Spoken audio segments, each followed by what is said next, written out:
It's a debate that returns to the stands and terraces regularly. Should Scotland's football leagues be reconstructed? Today, the Scottish Professional Football League said broad agreement had been reached on potential changes to the game's lower leagues. Agreement on changes to the top flight, however, was not forthcoming. So, where might the game go from here? We got the thoughts of Stephen McGowan, sports writer at the Herald, and Alistair Blair from the Scottish Football Supporters Association. So, Stephen, no change in the top league, but agreement that there may be changes in the three lower divisions.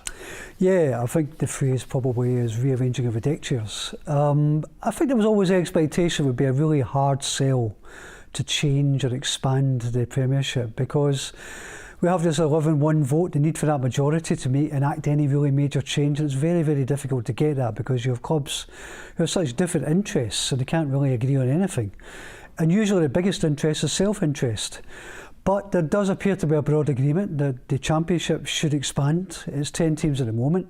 It will go up, I think, to 12 or 14, pending discussions, I think May the 7th.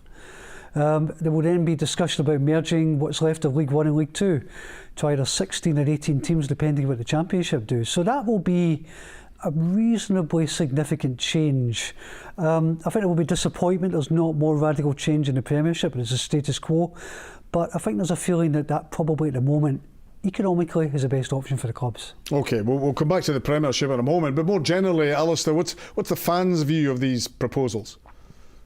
I think from our perspective as an organisation, we're looking at this and thinking we're not surprised. We agree that change at the Premiership was probably a bridge too far. There does appear to be a real appetite for change at the lower levels. Of that, there's absolutely no doubt. And we'll wait and see what the proposals come out. We'll wait and see how these actually pan out. But the one thing that we've taken away from today, and this is from our conversations, not just today, but over the last few weeks, is that there's an appetite to actually consult with fans, which we believe is a sea change. It's something which we think has been well overdue. And we think this is something we're looking forward to in the next couple of months, and indeed over the rest of this year. Why, Alistair, does it seem necessary for this reconstruction lower down?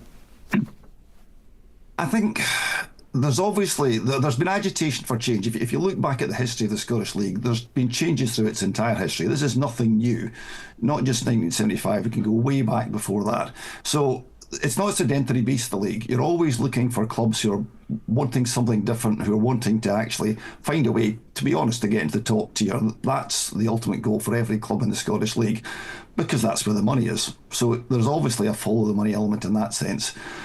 I think we know from our own surveys as an organisation that there's a huge majority of fans want to see change. That's come across loud and clear. I think it's 84% the last survey we did.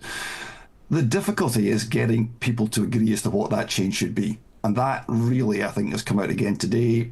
How do you actually, what Stephen's just said, how do you actually nail that down to what the best solution will be? Not just for the clubs, but for the game and for the fans.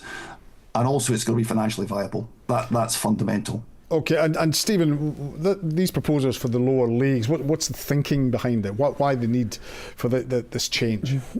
What's going to be different? I think that's a very good question. I mean, I think people have been fixating so much on the Premiership. Certainly speaking to Neil Doncaster on this subject, the main reason the SPFL were open to this idea at the top level was because of fixture congestion caused by expanded UEFA competitions. That's not going to be a factor in terms of changing this because the Premiership's staying the same. At the lower level, there was a bit of concern about community clubs. We've seen clubs like Cowdenbeath, East Stirling, Berwick, we've seen Brecon City going out the League 2 and dropping into a largely unfunded environment, the Highland League and the Lowland League. So I think there's a desire to try and help these clubs. How that will work out in reality has yet to be ascertained. We need to see the devil in the detail. I think what's key here, and it is an important point that Alice has kind of touched on, is that actually there is a willingness to listen to fans, because make no mistake, this debate came about because of this clamour for change. There were members of the SPFL's competitions working group who thought, you know what, we haven't discussed this since April 2020, it's time to revisit it. They didn't maybe get the full change people wanted this time, but there is a willingness to talk. Is there a difference, Alistair, between, and I'm thinking particularly in the Premiership here now, is there a difference between what the fans of the clubs want and what the clubs financially want? I think that's particularly the top level, that's true. I mean, clubs obviously want to have everything, and it is like herding cats. You got 42 chairmen in the room, you'll get 45 different opinions. You get 42 different fans from each club, you'll get 45 different opinions.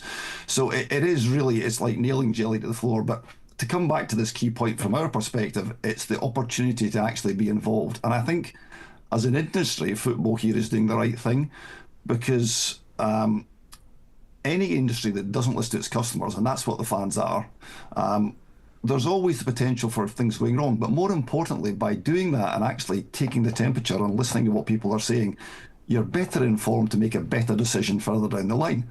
And we can look back, I'll give you an example. Recently, Iron Brew, famous Scottish institution, changed its recipe. Didn't go down well. They didn't do the market research. So this is really what's happening here, and we welcome this. Stephen, just finally, how much do the clubs and the fans, or particularly the fans, have a say in this? And again, I'm thinking of the Premiership, and how much of this is governed by what the TV companies want? I think that's a pretty major factor. And I don't think we can sugarcoat this. Sky Sports are putting 30 million a year in. A lot of people think that's not enough, and okay, that's fine. But it is the main commercial deal for the SPFL. And ultimately, they are not a charity. They are not really there to look at making Scottish football better or serving the greater good.